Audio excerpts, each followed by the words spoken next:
ഇച്ചയെ ഇച്ച ഇവിടെ വന്നിരിക്കുവാന്നോ? അവിടെ ഒരു ഫോൺ വന്നിട്ടുണ്ട്. കൊച്ചാട്ടൻ നടക്കാൻ പോയിരിക്കുവാന്ന് പറഞ്ഞപ്പോ ഇച്ചയെ ചോദിച്ചു. ആരാ? അതറിയത്തില്ല.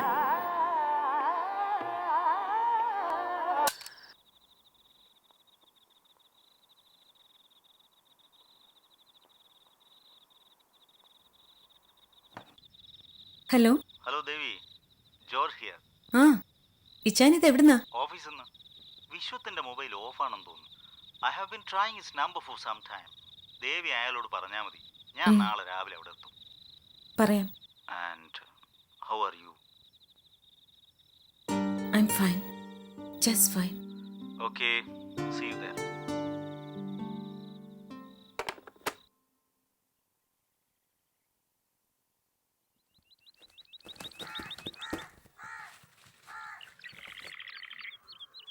കൊച്ചാട്ടൻ കാവിലെ 100 മൈലും കഴിഞ്ഞല്ലേ പോകത്തുള്ളൂ. ഇത്തവണ ഇച്ചിരി കേമമായിട്ട് നടത്തണമെന്നാ അമ്മയ്ക്ക്. കുടുംബക്കാരെ എല്ലാം അറിയിക്കുന്നുണ്ട്. ഞാൻ കാണുമെന്ന് വലിയ ഉറപ്പില്ല ജാനകി. ഓഫീസിൽ നിന്ന് അടുപ്പിച്ച് കുറേ ദിവസം മാറി നിന്നാൽ ശരിയാവില്ല. അപ്പൊ കൊച്ചാട്ടൻ ഒരു കാര്യം ചെയ്യണം. ഇടയ്ക്കൊന്ന് പോയേ ചിങ്ങ് വരണം. ഇവിടുത്തെ അമ്മ പറയുമ്പോഴാ ഞാൻ ഓർത്തത്. നാളെ ഇതുവരെയും കൊച്ചാട്ടൻ ആയില്യത്തിന് കാവി തൊഴാൻ വന്നിട്ടില്ല. കൊച്ചാട്ടൻ ഇതിലൊന്നും വലിയ വിശ്വാസം ഇല്ലല്ലോ. അത്രയ്ക്ക് വിശ്വാസം പോരാ ജാനകി. അത് കൊച്ചാട്ടന് അനുഭവം ഇല്ലാത്തോണ്ടാ. നമ്മുടെ കാവിലെ കാര്യങ്ങൾ അച്ചട്ടാ കൊച്ചാട്ടാ. മനസ്സ് ചുട്ട് എന്തേലും പ്രാർത്ഥിച്ചാൽ നടന്നിരിക്കും. എനിക്ക് കുറെ അനുഭവങ്ങളുണ്ട്. ഞാൻ പറയുമ്പോ കളിയായിട്ട് തോന്നും, പക്ഷെ സത്യമാ. അല്ല ജാനകി, അമ്മ പറഞ്ഞല്ലോ നിനക്കൊരു കല്യാണം പറഞ്ഞുറപ്പിച്ചിട്ട് വേണ്ടാന്ന് പറഞ്ഞു നീ മാറിക്കളഞ്ഞു. എന്താ കാര്യം? ഓ, ഒന്നുമില്ല കൊച്ചാട്ടാ, എനിക്ക് കല്യാണം ഒന്നും കഴിക്കണ്ട. അതെന്താ അങ്ങനെ? അതങ്ങനാ. ഈ ആണെന്ന് പറയുന്ന ഒരുത്തനും വിശ്വസിക്കാൻ കൊള്ളത്തില്ല. കല്യാണം കഴിയുമ്പോ എല്ലാവരും സ്വഭാവം മാറും. പെണ്ണുങ്ങൾ വീടിനകത്ത് കിടന്ന് എത്ര മറച്ചാലും എല്ലാത്തിനും കുറ്റം പറിച്ചിലും മേല് നോക്കലും. കുടിയനാണെ പിന്നെ പറയാനും വേണ്ട. എന്നെ പോലെ ആരും ചോദിക്കാനും പറയാനും ഇല്ലാത്ത ഒരു പെണ്ണാവുമ്പോ ഒരു ജീവിതം തന്നു എന്ന അഹങ്കാരം കാണും കെട്ടുന്നവന്. ഒന്നും വേണ്ട കൊച്ചാട്ടാ, നന്നായി മേലനങ്ങി പണിയെടുക്കുന്നു, കിട്ടുന്ന കാശ് പോസ്റ്റ് ഓഫീസിൽ വിട്ട് അമ്മയുടെ കൂടെ ഈ വീട്ടിൽ സന്തോഷമായിട്ട് കിടന്നുറങ്ങുന്നു. എനിക്ക് ഇതിൽ കൂടുതൽ ഒന്നും വേണ്ട.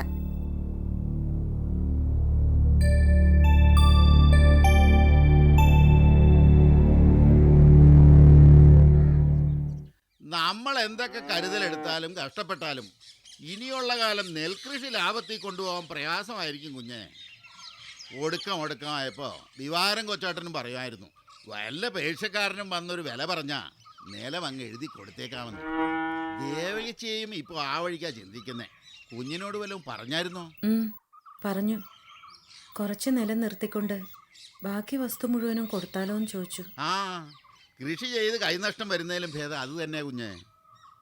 ഈ കണ്ട വസ്തു മുഴുവൻ വാങ്ങിക്കാൻ ഈ നാട്ടിൽ ആയിരിക്കുന്നു എന്നോർത്ത് കുഞ്ഞു വിഷമിക്കണ്ട. ഓമല്ലൂർ സത്യപാലൻ എന്ന് പറഞ്ഞൊരാളുണ്ട്. പുള്ളി അങ്ങ് ലണ്ടനില. അവിടെ വജ്രക്കച്ചവടമാ. അവിടത്തെ രാജ്ഞിക്ക് മാലയിൽ പതിക്കുന്ന വൈരക്കല്ല് സപ്ലൈ ചെയ്യുന്നത് ഈ സത്യപാലൻ മുതലാളിയല്ലയോ. പുള്ളി ഇപ്പം നാട്ടിൽ അവധിക്ക് വന്നിട്ടുണ്ട്. എന്നെ അങ്ങേർക്ക് വലിയ വിശ്വാസമാണ്.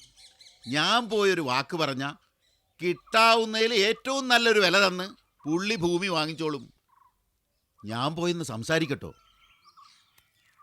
ഒരു മെച്ചവും കിട്ടാത്ത ഭൂമിയാ നമ്മുടെ നല്ലയോ ശിവൻകുട്ടി കൊച്ചാട്ടൻ പറയുന്നേ. അപ്പൊ പിന്നെ ഈ പറയുന്ന മുതലാളി ഇതൊക്കെ വാങ്ങി എന്തിനാ വെറുതെ നഷ്ടം വരുത്തി വെക്കുന്നേ? അയ്യോ, കുഞ്ഞെന്തോ ഈ പറയുന്നേ? അവരെ പോലുള്ളവർ ഭൂമി വാങ്ങിക്കുന്നത് ലാഭം ഉണ്ടാക്കാനാണോ? അത് അവർക്കൊരു അന്തസ്സല്ലയോ? കോടിക്കണക്കിന് കിട്ടുമ്പോൾ കുറച്ച് ലക്ഷം പോയാൽ എന്തുവാ? മാളിയക്കലെ വസ്തു മുഴുവൻ എൻ്റെ കൈവശം വന്നല്ലോ എന്ന് ഗർവം പറഞ്ഞ് നടക്കാവല്ലോ. ഇവന്മാരൊക്കെ പുങ്കന്മാരല്ലയോ കുഞ്ഞേ? അതൊന്നും വേണ്ട ശിവൻകുട്ടി കൊച്ചാട്ടാ.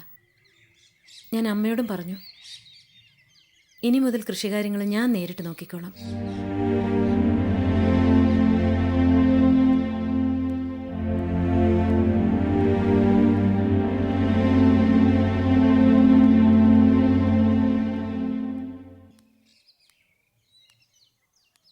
ദേ, ഇവിടെ നമുക്കൊരു പച്ചക്കറിത്തോട്ടം ഉണ്ടാക്കണം. എൻ്റെ കൂടെ കോളേജിൽ പഠിച്ചിരുന്ന ഒരു സൂസനുണ്ട്. അവളിപ്പോൾ അഗ്രികൾച്ചർ ഓഫീസറാ. ഇന്നലെ ഞാൻ അവളെ വിളിച്ച് പറഞ്ഞിട്ടുണ്ട്. അവൾ കുറേ നല്ല ഇനം വിത്ത് കൊടുത്തയക്കും. ഞാനിവിടെ ഉദ്ദേശിക്കുന്നത് ജൈവ കൃഷിയെ കൊച്ചാട്ടാ. നമുക്ക് രാസവളമൊന്നും ഇടണ്ട. അങ്ങനെ ഉണ്ടാവുന്ന പച്ചക്കറി വാങ്ങാൻ കുറേ ഏജൻസികളുണ്ട്. വലിയ നഷ്ടമില്ലാതെ കൊണ്ടുപോകാൻ പറ്റും. എല്ലാത്തിനും കൊച്ചാട്ടം കൂടെ നിന്ന് തന്നാ മതി. അപ്പൊ കുഞ്ഞ് ഉടനെ ഒന്നും തിരിച്ചു പോകുന്നില്ലല്ലയോ? ഞാൻ പോയാലും വന്നാലും ഇവിടുത്തെ കാര്യങ്ങളിന് ഞാനറിഞ്ഞ് നടന്നാ മതി. ഓ, എന്നാ ഞാൻ വീട്ടിലോട്ട് ചെല്ലട്ടെ. ഞങ്ങളെ കാണാൻ സിറ്റിയിൽ നിന്ന് ഒരാൾ വരുന്നുണ്ട്. കുഞ്ഞെ, പോകുന്ന വഴി പുത്തമ്പുരക്കൽ കയറുന്നുണ്ടോ? അവിടത്തെ കാര്യം വലിയ സങ്കടമാ കുഞ്ഞെ. ഒരിക്കലും മാറാത്ത ദുരിതവും കഷ്ടപ്പാടും എല്ലാം അന്ന് തുടങ്ങിയതാ.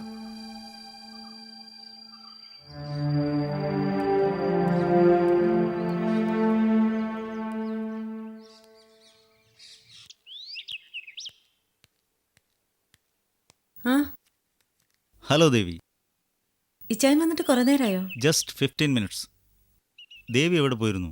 ഞങ്ങൾക്കിവിടെ കുറച്ച് പറമ്പും പാടമൊക്കെ ഉണ്ടേ. എല്ലാം കണ്ട നാള് മറന്നു. അവിടെ വരെ ഒന്ന് പോയതാ. Revisiting old places and reliving old times. താനിപ്പോ ശരിക്കും ഒരു നൊസ്റ്റാൾജിക് മൂഡിലാണ് അല്ലേ? ഹേയ്, അങ്ങനെയൊന്നുമില്ല. Nostalgic as well as realistic. ആ ഇച്ചായ, ഞാൻ പോയി ഇച്ചായന് കുടിക്കാൻ എന്തെങ്കിലും എടുക്കാം. അതൊക്കെ കിട്ടിക്കഴിഞ്ഞു. അമ്മ നല്ലൊരു ഇടിവെട്ട് സംഭാരം തന്നു. ഇങ്ങനൊന്നും ഞാൻ എൻ്റെ ആയുസ് കഴിച്ചിട്ടില്ല. അപ്പൊ ഞാൻ ഊണിന്റെ പരിപാടി നോക്കാം. ആയിക്കോട്ടെ. കലർപ്പില്ലാത്ത ട്രഡീഷണൽ ട്രാവൻകൂർ ഫ്ലേവർ. ഞാൻ വല്ല പ്രതീക്ഷയിലാണ്. നിരാശപ്പെടുത്താതിരിക്കാൻ പരമാവധി ശ്രമിക്കാം.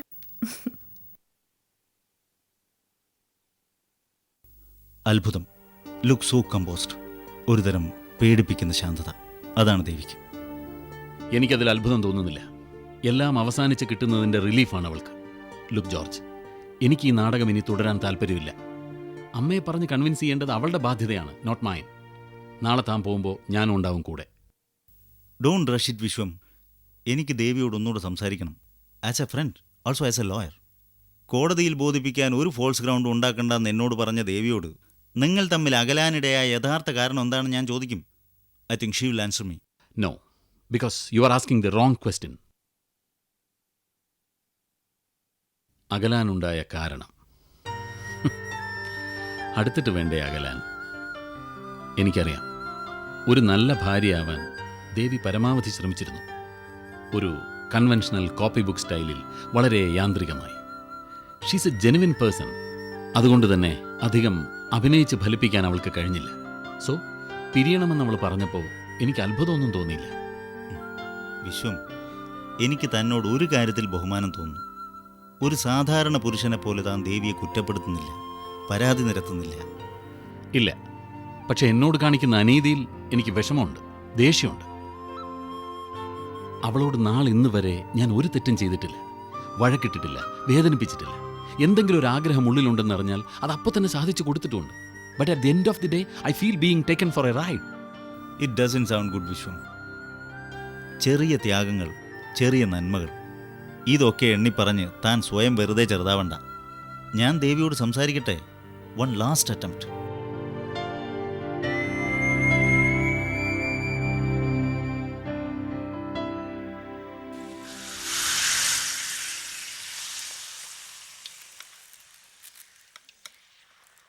ഇനിയിപ്പോ ഇല മുറിച്ചോണ്ട് വന്നാ ചോറ് വിളമ്പാം. ഇച്ചേ പോയിന്ന് ഫ്രഷ് ആയിക്കൊണ്ടാട്ടെ. ഇനി എനിക്ക് ചെയ്യാൻ ജോലിയൊന്നുമില്ലേ? ഓ, ഇത് തന്നെ ഞാൻ പറഞ്ഞിട്ടാണോ ഇച്ചേ ചെയ്തത്?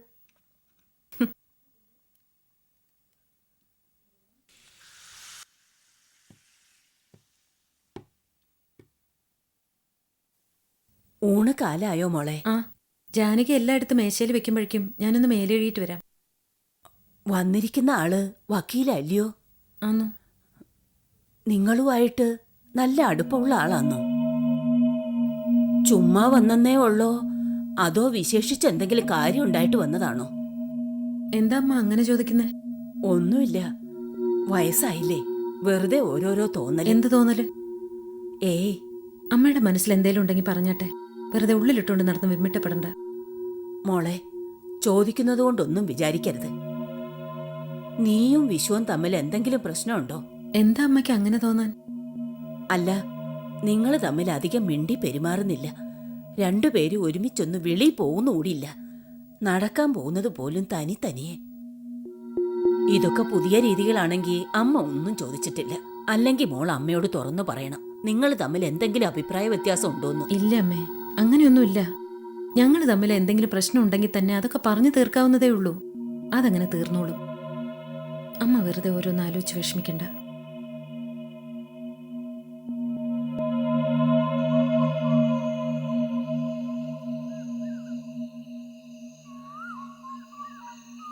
മുൻപ് ഒരുപാട് തവണ ചോദിച്ച ചോദ്യങ്ങൾ വേറൊരു തരത്തിൽ ആവർത്തിക്കുന്നതുകൊണ്ട് പ്രത്യേകിച്ച് വിശേഷമൊന്നുമില്ലെന്നറിയാം.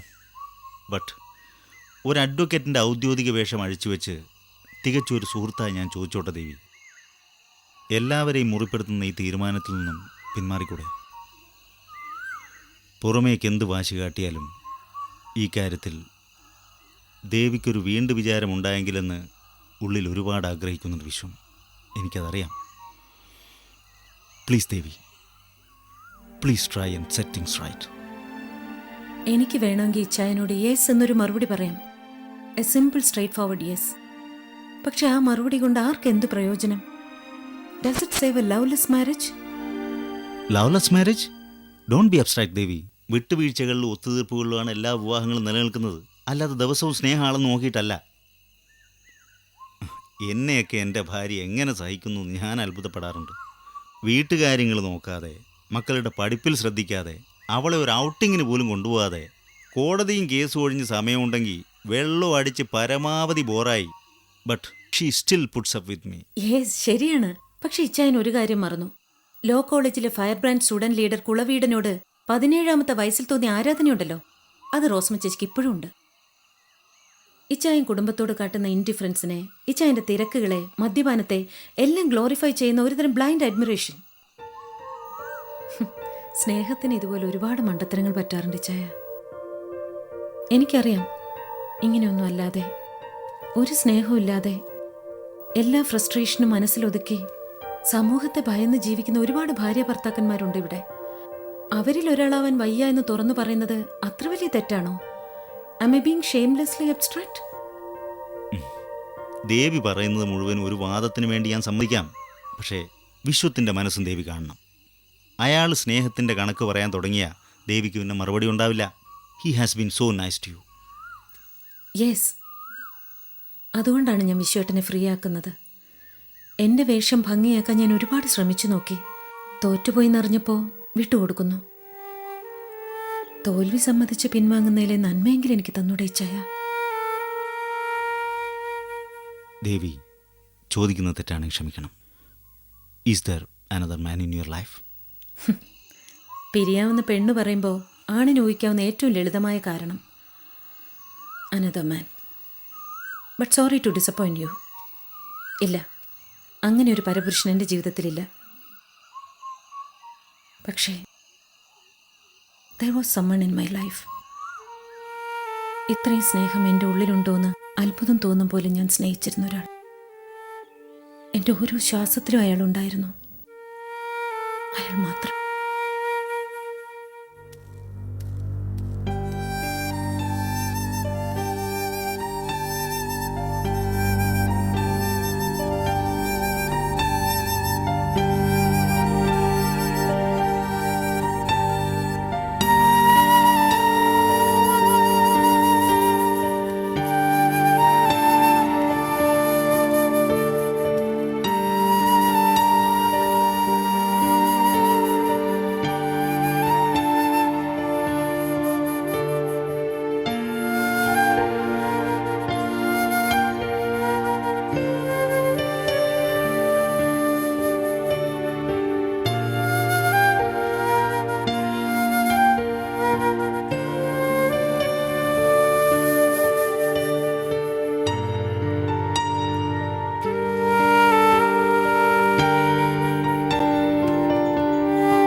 Hello, good morning.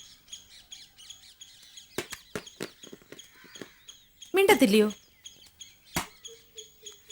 ഇതെന്തോ മര്യാദയാ? ഒരാൾ ഗുഡ് മോർണിംഗ് പറഞ്ഞാൽ തിരിച്ചു പറയത്തില്ലായിരിക്കും. വേണ്ട, ഗുഡ് മോർണിംഗ് ഇല്ലെങ്കിൽ വേണ്ട. അറ്റ്ലീസ്റ്റ് നേരിട്ട് കണ്ടുപോയ സ്ഥിതിക്ക് എന്നോട് എന്തെങ്കിലും ഒന്ന് ചോദിച്ചൂടായോ? അമ്പലത്തിലോട്ടായിരിക്കും അല്ലേ? ആഹാ, എന്ത് സുഖമുള്ള ചോദ്യം. അതെ, അമ്പലത്തിലോട്ടാണ്. എൻ്റെ മനസ്സ് കേൾക്കാൻ എനിക്കിപ്പോൾ ദൈവം മാത്രമേ ഉള്ളൂ. ഈശ്വര വിശ്വാസം ഇല്ലാത്തതുകൊണ്ട് സഖാവിനത് പറഞ്ഞാൽ മനസ്സിലാവത്തില്ലായിരിക്കും. അല്ല, എനിക്ക് മനസ്സിലാവാത്ത അതല്ല. അമ്പലത്തിൽ പോകണമെങ്കിൽ എന്തിനാ ഇതുവഴി വരുന്നത്? ഇതിച്ചിരി വളഞ്ഞ വഴിയല്ലയോ? ആന്നും ഈയിടെയായിട്ട് എനിക്ക് ഇത്തിരി വളഞ്ഞ വഴിയാ ഇഷ്ടം. അതെന്താ? ആ, അതാ കുഴപ്പം. പെണ്ണുങ്ങളായ നേർവഴിക്ക് നടക്കണം, അല്ലെങ്കിൽ പിന്നീട് വിഷമിക്കേണ്ടി വരും. ഓ, അങ്ങനെ വരുവാണെങ്കിൽ ഞാനങ്ങ് സഹിച്ചു. ഒരു മാധവന് ഉപദേശിച്ചു വന്നിരിക്കുന്നു. പിന്നെ ഇയാളോടൊരു കാര്യം ചോദിക്കാനുണ്ടായിരുന്നു. ഇയാൾ എന്തോത്തിനാ ഈ കണ്ടവരുടെ പറമ്പിലെ കാര്യസ്ഥ പണിക്ക് നടക്കുന്നേ? ഏത് നേരം സ്വന്തം ഭൂമി കിടന്ന് കഷ്ടപ്പെടുന്നതാണ്. അത് പിന്നെ പോട്ടേന്ന് വെക്കാം. ഇപ്പോൾ കണ്ട പേർഷ്യക്കാരുടെ അടുത്ത് കൂലിപ്പണിക്ക് നടക്കുന്നു. ഇതെന്തോത്തിനാ? കാശിന് വേണ്ടി. ഞാനൊരു പണിയെടുക്കാതെ ചുമ്മാ തരുന്ന എനിക്ക് ജീവിക്കാനുള്ള വഴി ഉണ്ടാക്കി തരുമോ? Oh sure. ജീവിത വിജയത്തിനുള്ള ഒരു സിമ്പിൾ ഫോർമുല. ടൈം പലരും വിജയകരമായി പരീക്ഷിച്ചിട്ടുള്ളതാ. ഒന്ന് ട്രൈ ചെയ്യുന്നു. പോയി വെറുതെ മനുഷ്യന്റെ നേരം കളയാനായിട്ട്. ഈ കമ്മ്യൂണിസ്റ്റുകാർക്ക് നല്ല ബുദ്ധി കൊടുക്കാൻ പ്രാർത്ഥിച്ച ദൈവം കേൾക്കുവോ? ആ, എന്തായാലും ഒന്ന് പറഞ്ഞു നോക്കാം.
മാധവന്റെ പുരയുടെ ഒന്ന് പോയി കണ്ടാട്ടെ എന്ന് ബ്ലോക്ക് ഓഫീസർ പറഞ്ഞപ്പോൾ ഞാൻ ഇത്രയും വിചാരിച്ചില്ല കേട്ടോ. നിന്റെ കൈ ഓടി തുടങ്ങിയ പിന്നെ പറമ്പ് കണ്ടാൽ തിരിച്ചറിയാൻ പറ്റാതായി. മോളിൽ ഇഞ്ചിയായിട്ടിരിക്കുന്നത് അല്ലയോ? ആന്നു. നന്നായി. ഇഞ്ചിക്ക് ഇത്തിരി വിലയുള്ള സമയമാണ്. നമ്മുടെ അധ്വാനം കൊണ്ട് പൊന്നു വിളയുന്ന ഭൂമിയിൽ വന്ന് നിൽക്കാൻ തന്നെ ഒരു സുഖമുണ്ട്. പക്ഷേ വർഷാവസാനം കൂട്ടിയും കിഴിച്ചും വരുമ്പം കഷ്ടപ്പെട്ടത് മിച്ചം. കാലണ കൈ കാണത്തില്ല. ഞാൻ തന്നെ കിഴക്ക് ഭാഗത്തുള്ള 2 പുരയിടത്തിൽ ഇത്തവണ കൃഷി വേണ്ടെന്ന് വെച്ചു. വെറുതെ കൈ പൊള്ളാനെ കൊണ്ട്. ശിവൻകുട്ടി കൊച്ചാട്ടൻ പറഞ്ഞായിരുന്നു. നാരായണൻ ഇപ്പം എങ്ങനെയുണ്ട്? അച്ഛൻ കിടപ്പ് തന്നെയാ, വെളിയിലോട്ടൊന്നും ഇറങ്ങാറില്ല. കുറേ ആയി ഞാൻ വന്ന് കണ്ടിട്ട്. മാധവന്റെ പെങ്ങളിപ്പം വീട്ടിലുണ്ടോ? സീതത്തോട്ടിലല്ലായിരുന്നു അവളെ പറഞ്ഞയച്ചിരുന്നത്? ആന്നു. ഇച്ചയും തമ്മിൽ അത്ര സുഖം പോരാ. കൊച്ചുങ്ങൾ വല്ലതും ആയോ? ഒരു മോളുണ്ട്, 1.5 വയസ്സ്. ആ പ്രാരാബ്ദവും നിന്റെ തലയിലായി. നീ പഠിപ്പ് നിർത്തിയെന്ന് കേട്ടപ്പോൾ എനിക്ക് വലിയ വിഷമമായിരുന്നു. നാരായണനെ കണ്ടൊരിക്കൽ ഞാൻ പറയുകയും ചെയ്തു. സ്കൂളിൽ ഏറ്റവും അധികം മാർക്ക് വാങ്ങിച്ചതിന് എൻ്റെ കയ്യിൽ നിന്ന് സമ്മാനം വാങ്ങിച്ച കൊച്ചനല്ലേ നീ? എന്ത് കഷ്ടപ്പാടുണ്ടായാലും ഡിഗ്രി കംപ്ലീറ്റ് ചെയ്യാമായിരുന്നു. സഹായത്തിന് ഞങ്ങളൊക്കെ ഇല്ലയോ? അച്ഛൻ്റെ ചികിത്സയും പെങ്ങളുടെ പ്രശ്നവും എല്ലാം കൂടി വന്നപ്പോൾ ഞാൻ തന്നെ നിർത്തിയതാ. പഠിക്കണമെന്ന് ആഗ്രഹമില്ലാഞ്ഞിട്ടല്ല, നടക്കാത്ത കാര്യങ്ങൾക്ക് വെറുതെ വാശി പിടിച്ചിട്ട് പ്രയോജനമൊന്നുമില്ലല്ലോ. ശരിയാ, നടക്കാത്ത കാര്യങ്ങൾക്ക് വാശി പിടിക്കരുത്. എൻ്റെ നോട്ടത്തിൽ ഇനിയുള്ള കാലം ഭൂസ്വത്തുണ്ടെന്ന് പറഞ്ഞിട്ട് ഒരു കാര്യവും ഇല്ല. ജീവിക്കണോ വിദ്യാഭ്യാസം വേണം, ലോകം കാണണം. ഞാനതാ ദേവിയെ പഠിക്കാൻ തിരുവനന്തപുരത്തോട്ട് അയക്കാൻ തീരുമാനിച്ച്. പോവത്തില്ല എന്ന് അവൾക്കൊരേ വാശി. എന്തോ ചെയ്യും? എനിക്ക് ആണും പെണ്ണുമായി ഈ ഒരെണ്ണമേ ഉള്ളൂ. എല്ലാ മോഹങ്ങളും അവളെ ചുറ്റിപ്പറ്റിയ. അവൾക്കൊരു നല്ല ജീവിതം ഉണ്ടാക്കി കൊടുക്കാൻ പറ്റിയില്ലേ ഞാൻ അച്ഛനാണെന്ന് ഞെളിഞ്ഞിട്ട് എന്താ കാര്യം? എൻ്റെ മനസ്സ് മാധവൻ അറിയാൻ പറ്റും. എനിക്ക് ഒരുപാട് സ്നേഹമുള്ള സഖാവ് നാരായണൻ്റെ മകന് എന്നെ മനസ്സിലാവും. എൻ്റെ മോൾക്ക് നല്ലൊരു ജീവിതം കിട്ടാൻ മാധവൻ എന്നെ സഹായിക്കത്തില്ലയോ? ഞാനായിട്ട് ദേവിയുടെ ഭാവിക്ക് ഒരു കുഴപ്പം ഉണ്ടാക്കത്തില്ല. എനിക്ക് ദേവിയെ വലിയ ഇഷ്ടമാണ്. പക്ഷെ ഞാൻ ദേവിയോട് ഇതുവരെ അങ്ങനെ പറഞ്ഞിട്ടില്ല. പറയാത്തത് ഇഷ്ടം കൊണ്ടാണ്. വെറുതെ എന്തിനാ സ്നേഹിച്ച് സങ്കടപ്പെടുത്തുന്നത്? ദേവിയുടെ അച്ഛൻ ധൈര്യമായിട്ട് പോയാട്ടെ. ഞാനിവിടെ ഉണ്ടെന്ന കാരണം പറഞ്ഞ് ദേവി തിരുവനന്തപുരത്ത് പോകാതിരിക്കില്ല. വാക്ക്. നീ നല്ലവനാ. ആ നിന്നോട് മറ്റൊന്നും പറയാൻ കഴിയാത്തത് എൻ്റെ ദുരഭിമാനം കൊണ്ടാ, സ്വാർത്ഥത കൊണ്ടാ. ക്ഷമിക്കണം.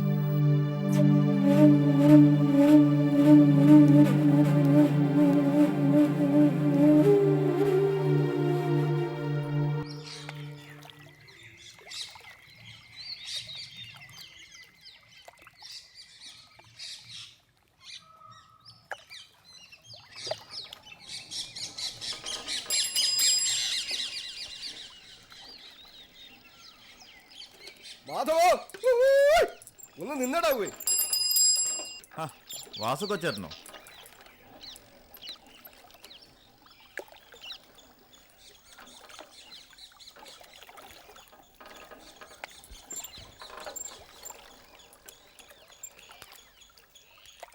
ഇതെങ്ങോട്ടാ ധൃതിയിൽ വെച്ച് പിടിക്കുന്നത്? സൊസൈറ്റി വരെ പോണം. എന്താ? അത് സാവകാശമുള്ള കാര്യമല്ലയോ? ഞാൻ നിന്നെ ഒന്ന് കാണണമെന്ന് വിചാരിച്ചിരിക്കുകയായിരുന്നു. എന്താ കൊച്ചേട്ടാ പറഞ്ഞേ? എടാവേ, എൻ്റെ കൈവശം ഇരിക്കുന്ന പറമ്പിൽ കണ്ടാ സങ്കടം തോന്നും. ആകെ കാട് കയറി നാശകോശമായി കിടക്കുക. എല്ലാം ഒന്ന് വെട്ടിത്തെളിച്ച് എന്തേലും കൃഷി ചെയ്താലോ എന്ന് ആലോചിക്കുക. അവിടെ എന്തോ ചെയ്യണം, എങ്ങനെ ചെയ്യണമെന്നൊക്കെ നീയുമായിട്ടൊന്ന് ആലോചിക്കാമെന്ന് വിചാരിച്ചു. എന്താ നിന്റെ ഒരു അഭിപ്രായം? കൃഷി മെനക്കെട്ട പണിയാ കൊച്ചാട്ടാ. മണ്ണിനെ കണ്ണുപോലെ കരുതണം, എന്നാലേ അത് തിരിച്ചെന്തെങ്കിലും തരത്തുള്ളൂ. വാസ്തവം. കൊച്ചാട്ടൻ്റെ ഒരു സ്വഭാവം വെച്ച് നോക്കുമ്പോൾ കൃഷിക്കൊന്നും ഇറങ്ങി പുറപ്പെടാതിരിക്കുന്നത് നല്ലത്. എന്തിനാ വെറുതെ ബാധ്യത വരുത്തി വെക്കുന്നത്? വാസ്തവം. അപ്പോൾ വേണ്ട അല്ലയോ? ആ പിന്നെ കൊച്ചാട്ടൻ എന്നെ ഇപ്പം ഇവിടെ പിടിച്ചു നിർത്തിയത് ഇത് ചോദിക്കാനല്ല. കാര്യം പറ കൊച്ചാട്ടാ, പോയിട്ട് എനിക്ക് ഒത്തിരി ജോലിയുള്ളതാ. ഡാ, നീ പറഞ്ഞത് ശരിയാടാ പോയി.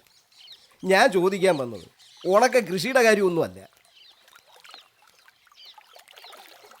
നിന്നെ ഇന്നലെ മാളിയൊക്കെ അല്ലേ ദിവാകരൻ കൊച്ചോട്ടം വന്ന് കണ്ടായിരുന്നു? ഞാൻ ഇന്നലെ നിന്റെ പറമ്പിലോട്ട് വരുമായിരുന്നു. നോക്കുമ്പോൾ ദിവാകരൻ കൊച്ചാട്ടൻ അവിടെ നിൽക്കുന്നു. എന്തുവായിരുന്നടാ സംസാരം? ദേവിക്കുഞ്ഞുമായുള്ള ലോക്യം വേണ്ടാന്ന് പറഞ്ഞ് കൊച്ചാട്ടൻ നിന്നെ വിലക്കിയോ? അയാൾ നിന്നെ വിരട്ടുകയോ മറ്റോ ചെയ്തു? വേണ്ട, ഞങ്ങൾ തമ്മിൽ പറഞ്ഞ കാര്യങ്ങൾ ഞങ്ങൾക്കിടത്തിനിരുന്നോട്ടെ. അതിനെപ്പറ്റി വേറൊരു സംസാരം വേണ്ട. വേണ്ടെങ്കിൽ വേണ്ട. ഏതായാലും അയാൾ സംബന്ധാലോചനയ്ക്ക് വന്നതൊന്നും അല്ലല്ലോ. ആ കൊച്ചിന് നിന്നെ ജീവൻ, നിനക്ക് അങ്ങോട്ടും. അതിനെ നിനക്കിഷ്ടമാണെന്ന് എനിക്കറിയാം. പിന്നെ വേണ്ടത് ചങ്കുറപ്പാണ്. അത് നിനക്കൊണ്ടെന്നാ എൻ്റെ ഒരു വിശ്വാസം. പിന്നെ എന്ത് കാര്യത്തിനും എൻ്റെ ഒരു പിന്തുണ നിനക്കുണ്ടാവും. ഒരാൾക്ക് ജീവിക്കാൻ വേറൊരാൾ പുറത്തു വന്ന് പിന്തുണച്ചിട്ട് കാര്യമില്ല കൊച്ചാട്ടാ. അത് നമ്മൾ ഒറ്റയ്ക്ക് ചെയ്യേണ്ട പണിയല്ലേ. തർക്കിക്കുന്നില്ല, സമ്മതിച്ചു. ദേവിക്കുഞ്ഞിൻ്റെ വിഷയത്തിൽ എന്തുവാ നിൻ്റെ തീരുമാനം? അവളെ തീ തീറ്റിക്കാൻ തന്നെയാണോ നിൻ്റെ ഉദ്ദേശം, അതോ വിളിച്ചിറക്കിക്കൊണ്ട് വരാനോ? ഞാൻ പോട്ടെ കൊച്ചാട്ടാ. ശടാ, ഞാൻ ഇത്രയും ചോദ്യങ്ങൾ ചോദിച്ചിട്ടും ഒരെണ്ണത്തിന് പോലും നീ സമാധാനം പറഞ്ഞില്ലല്ലോ. ജീവിതത്തിൽ ചില കാര്യങ്ങൾ അങ്ങനെ കൊച്ചാട്ടാ. ചോദ്യങ്ങൾ ഒരുപാട് കാണും, പലതിനും ഉത്തരങ്ങളൊന്നും ഉണ്ടാവത്തില്ല.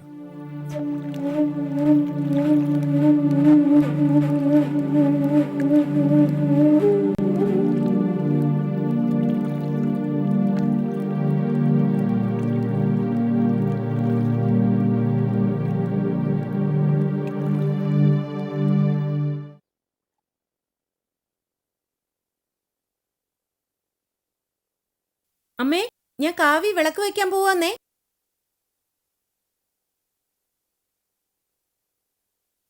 ദേവി, ഞാൻ നിന്നോട് എത്ര പ്രാവശ്യം പറഞ്ഞിട്ടുള്ളതാ ഇരുട്ടുന്നതിന് മുമ്പ് കാവില് തിരി വെച്ച് വന്നേക്കണമെന്ന്. നേരം വൈകും വരെ അവിടെ ഇവിടെയും തൊട്ടും പിടിച്ചു നിന്നോളൂ. ദേണ്ടേ, എന്നെ ഇങ്ങനെ വഴക്കും പറഞ്ഞുകൊണ്ട് ഇവിടെ പിടിച്ചു നിർത്തിയ ഇനിയും വൈകുവേ. ഞാൻ പോയിട്ട് വരാം. ആ തേങ്ങ വിറ്റതിന്റെ കണക്കെഴുതിയോ? തേങ്ങാക്കാരൻ്റെ. ചെട്ടിയാരുടെ. അച്ഛൻ അമ്പലത്തിൽ പോയില്ലായിരുന്നോ? നീ കാവിലോട്ടാന്നോ? ആ, ഒറ്റയ്ക്ക് പോകണ്ട. ദാണ്ടേ, ഇയാളൂടെ കൂട്ടിന് വരും. കൂട്ടോ? എന്തോത്തിനാ? ഞാൻ ഒറ്റയ്ക്ക് പോയിട്ട് വന്നോളാം. വേണ്ട, ശിവൻകുട്ടി നീയും കൂടെ ചെല്ല്. ഓ,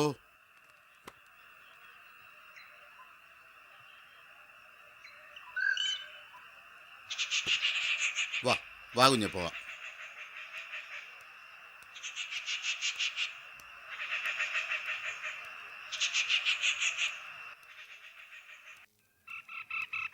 കൂട്ട്. ഈ അച്ഛൻ എന്തുവാ? കുഞ്ഞെ, ദിവാകരൻ കൊച്ചാട്ടൻ പറയുന്നതിൽ തെറ്റു പറയാനൊക്കത്തില്ല. വലിയ ആൾപ്പെരുമാറ്റമില്ലാത്ത വഴിയായത്. ഇരുട്ട് വീണിട്ട് കുഞ്ഞിങ്ങനെ ഒറ്റയ്ക്ക് വരുന്നതും പോകുന്നതും അത്ര പന്തിയുള്ള കാര്യമല്ല. ഷേടാ, ഈ പറയുന്ന കേട്ടാ തോന്നും ഞാൻ ആദ്യമായിട്ടാ കാവി വരുന്നതെന്ന്.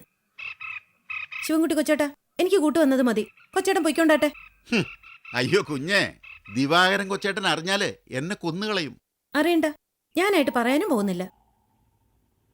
അതെ, എനിക്ക് കാവിൽ ഇത്തിരി നേരം ഒറ്റയ്ക്ക് നിന്ന് പ്രാർത്ഥിക്കണം. അതാ. കുഞ്ഞെ, ഞാൻ വേണമെങ്കിൽ ഇവിടെ എങ്ങനെ നിന്നോളാം. വേണ്ട.